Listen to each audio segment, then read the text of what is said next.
মা, মোনালিসা এক গ্লাস পানি নিয়ে এসো তো মা। বাবা তুমি মার বলতে না পানি দিতে, আমি এক জায়গায় ঘুরতে যাচ্ছি, মার বলো পানি দিতে।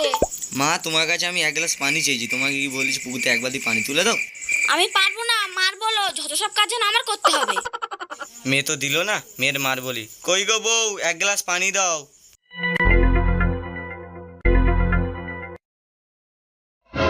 তোমার কাছে পানি চাইলাম, তুমি খালি হাতে চলে এলে। তুমি শুধু আমাকে বলো কেন, পানি আনতে কাজের লোকটাকে বলতে পারো না? ও তো একটা কাজ করছে, তুমি কি চোখে দেখা পাচ্ছ না? শোনো, আমি জমিদারের বউ, আমার তো একটা সম্মান আছে নাকি, আমি পানি এনে তোমাকে খাওয়াতে পারবো না। ওকে বলো পানি আনতে। মেয়েটার কাছে পানি চাইলাম, মেয়েটাও দিল না, তোমার কাছে চাইলাম, তুমিও দিলে না। বাবু তোমরা ঝগড়া করো না, আমি এনে দিচ্ছি।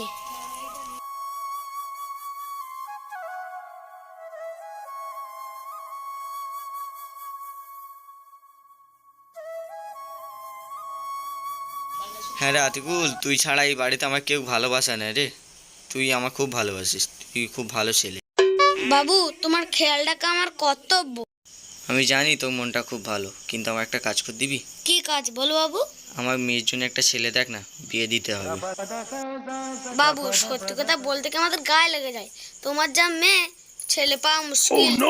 যা গ্রামে গিয়ে ঢোল পেটিয়ে দিয়ে আয়, আমার মেয়েকে যে বিয়ে করবে তার আমার সম্পত্তির মধ্যে অর্ধেক সম্পত্তি আমি দিয়ে দেবো। আর এটাও বলিস যে আমার মেয়ে অনেক দার্জাল আছে। ঠিক আছে বাবু, তাহলে আমি যাচ্ছি। হ্যাঁ, দার্জাল মেয়ের জন্যে জ্বলে পুড়ে মরে যাচ্ছি, দেখে একটা ভালো ছেলে পাই, বিয়ে দিতে পারলেই আমি বাঁচি। বিশেষ ঘোষণা, বিশেষ ঘোষণা, শুনুন শুনুন গ্রামবাসীরা, জমিদারের একমাত্র কন্যার বিয়ে। আর একটা সুখবর, জমিদারের মেয়ে খুব দার্জাল। যে জমিদারের মেয়ের বিয়ে করবে তার জমিদার বাবু অর্ধেক সম্পত্তি দেবে। চল জমিদারের মেয়েকে বিয়ে করি। এই, তুই শুনিসনি কি বলেছে জমিদারের মেয়ের কথা? যে জমিদারের মেয়ে কারো সম্মান দেয় না, সম্মান রাখে না। সত্যি? চাচা ভাই, আমি জানিনি। চল ভাই রাস্তার দিক থেকে ঘুরে আসি, চল। তোর বোকা, রাস্তা ধারে গিয়ে কি করবি? চ জমিদার ইয়ে করতে। শুনিসনি জমিদারের মেয়ে কত দার্জাল, এখন তো বলে গেল ফের তুই বিয়ে করতে যাবি। চ না দেখি কি করা যায়। শুনবি তো, চ ভাই চ। কি রে আতিকুল, কেরাম ঢোল পেটালি, এখন কোনো ছেলে আসেনি? বাবু যেরকম করে বলে আইছি, নিশ্চয়ই কোনো ছেলে আসবে। বাবু কেউ না কেউ আসবে, তুই দাঁড়াও। আমি চলে এসেছি জমিদার বাবু, আপনার মেয়েকে আমি বিয়ে করব। শোনো বাবা, আমার মেয়েকে তুমি বিয়ে করবে, আমার মেয়ের বিষয় সব জানো তো তুমি? আমার মেয়ে কিন্তু খুব জেদি, যেটা চায় আমার ঘরে সেটাই পায়ও। জমিদার বাবু আপনার মেয়েকে আমি ভালোভাবে রাখবো। ঠিক আছে, তুমি কালকে এসো, বিয়ে করে নিয়ে যাবে কালকে রে। ঠিক আছে জমিদার বাবু, আমি আজকে বাড়ি যাচ্ছি, আমার বাড়ি অনেক কাজ আছে, আমি যাচ্ছি। চল রে শ্বশুর আব্বা, আজকে তাহলে আমরা আসি, আমাদের বিদায় দিন। হ্যাঁ বাবা, তাহলে এখন এসো।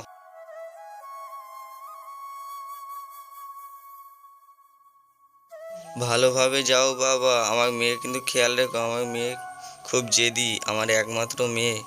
হ্যাঁ শ্বশুর আব্বা, আপনার কোনো চিন্তা করতে হবে না, আপনার মেয়ে আমার বাড়ি সুখে শান্তি থাকবে। শোন মা, ওটা তো শ্বশুর বাড়ি, ওখানে গিয়ে কোনো ঝামেলা করবি না, ভাবিস না তোর বাড়ি। দেরি হয়ে যাচ্ছে।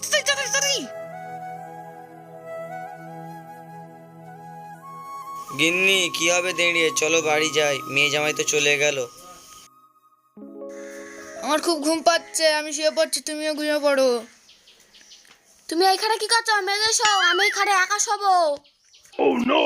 কেন কি হয়েছে? আমি এখানে শোবো তো? বাড়ি আমি একা একটা খাটে শুই, আর তুমি কি খারাপ শোবে? তুমি কি নিচেই শোও। ঠিক আছে।